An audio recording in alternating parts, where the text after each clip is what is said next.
Okay, video number 2.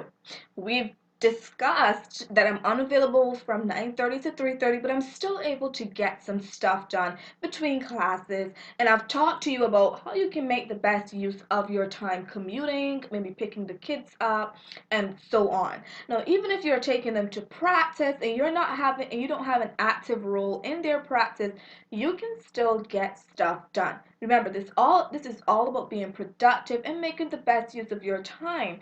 And the more you get done in those little pockets of time during the day, the less time you're going to have to invest at night, okay? And so if you add all of this up, you see, we've already put at least 2 hours towards our business.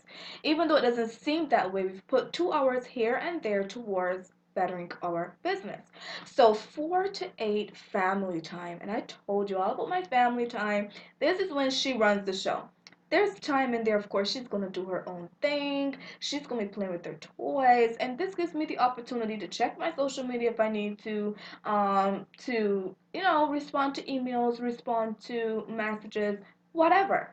And you can do the same thing, but you need to know when enough is enough. You need to know that the kids, the family, this is their time, they run the show. And then from 8 to 11, I handle my business. Yup, it's all about my business. Some nights it's even less than this. Some nights it's maybe 8 to 10. It just depends on what I need to do. Now, this is literally me sitting down and spending a block of uninterrupted time, okay? Even my 2-year-old daughter knows if she doesn't want to go to bed, she needs to play with her toys. She needs to go do whatever, or she can just she likes to call it rest in the bed until she falls asleep. But this is my time to handle business, and I work uninterrupted most of the time because sometimes, mommy's got to do what mommy's got to do, but this is my uninterrupted time because it's after her bedtime, so I know that more than likely she's going to be tired and she's going to go to sleep somewhere in here. And this is time when I can work continuously on my business. And this is, you need to choose the time that's best for you. Maybe you are a morning person and maybe 5 to 7 o'clock is better for you, or 4 to 7, or 4 to 6, whatever. You need to figure out what time is best for you, okay? Now, I scheduled my business time around the time that I do my live training, and I realized that more people are up and about at night than in the morning. So I get to respond to messages and get feedback a lot better at night, okay? But I am thinking of changing this around because I'm more of a morning person than I am a night person. It might not seem that way, but I am. I prefer to wake up early, get stuff done, and go to bed a bit earlier. And then finally, bedtime. And I know you can't see it, it's cut off at the bottom, but I have also scheduled my bedtime, and it's anywhere from 11 p.m. to 11:30 p.m. And, I give myself a grace period of half of an hour because, you gotta get stuff done. There's just some loose ends you need to tie up, maybe some stuff from the night before that you scheduled that you want to tie up and make sure that you get done before you go to bed so you can have sweet dreams, right? So I give myself a grace period of half of an hour. So now you see my detailed schedule. You have an idea of how you can work your schedule in. Now, one of the things that I definitely want to reinforce is that you need to schedule, schedule, schedule, and stick to your schedule. Don't schedule and you know you ain't gonna do it. You need to schedule it and you need to stick to it and you need to be consistent, okay? So you need to go over what has to be done the night before. So last night, I know that I had about 4 things that I need to get done today, and I know literally when I'm going to do those things, okay? And then you need to start thinking as if you're in high school. So if you remember the schedule, you had little blocks of time. You need to stick to the schedule very, very strictly, okay? Schedule an alarm to go off when that time period is up. Not at work, but when you're home or what have you, schedule an alarm. If you are a consistent stay-at-home mom, or you work at home the entire time, like I did for a short period of time, your schedule is going to look different, okay? Like my schedule looked way different. I was even able to schedule myself naps. Oh my goodness, I loved my naps.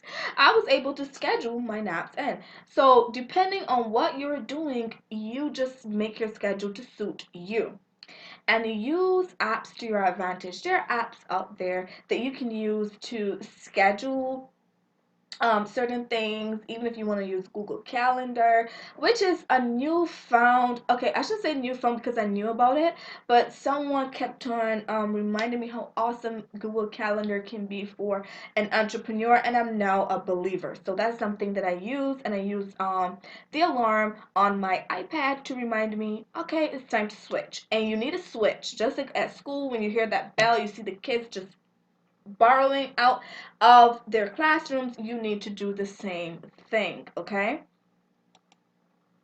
So here are your action steps. This is what I want you to do. I want you to download the guides in the group, and there's a button below. All you need to do is to go ahead, subscribe to the VIP list, and you are going to be directed to our mastermind group. The second thing I want you to do is to come up with your own personalized schedule. And the guide has a nice, cool little schedule there, so you can go ahead, come up with your own personalized schedule. The third thing that I want you to do is to include time to do what you love. A lot of people schedule these very productive schedules. They have these agendas that are like, oh my goodness, that's awesome. But then you read and you realize there are no manis and patties, there are no facials, there are no massages, there's no family time, there's no time to, relax. And for me, you're probably saying, well, I don't see you have any manis and patties on there. Well, I take my weekends off. And when I say off, I'm never really off from my business. I always spend at least 2 hours on my business every single day, 7 days a week. But weekends are more relaxed and more kicked back. My schedule is a lot more flexible. The only thing that isn't flexible on my weekend schedule is working on my business. And if something important comes up, I can always reschedule that as well. But you need to include stuff that you love. And this is a little inside note, you need to reward yourself for the small things and the big things. Because guess what? All work and no play makes Jack a dull boy or makes Jill a dull girl. In my premium coaching, I do go into a lot more detail. I give you a few more of my tricks and strategies on how you can be extremely productive and make the most of your time. Time is your most valuable asset. Treat it well. Okay, I did want to do this training because I know that a lot of people struggle with being productive and with time management because it's one of the main things that I'm asked to do. Okay, so make sure that you take the action steps mentioned before. To hop on my VIP list for more awesome training like this one, go ahead and subscribe below by clicking that button. You'll be the first to get access to training, freebies, and other cool stuff every business owner and entrepreneur needs. So don't forget, join that list, join that group, and I'm going to see you in our next training. So I hope that this training was helpful. I am Kalita Kelman, your branding and exposure specialist.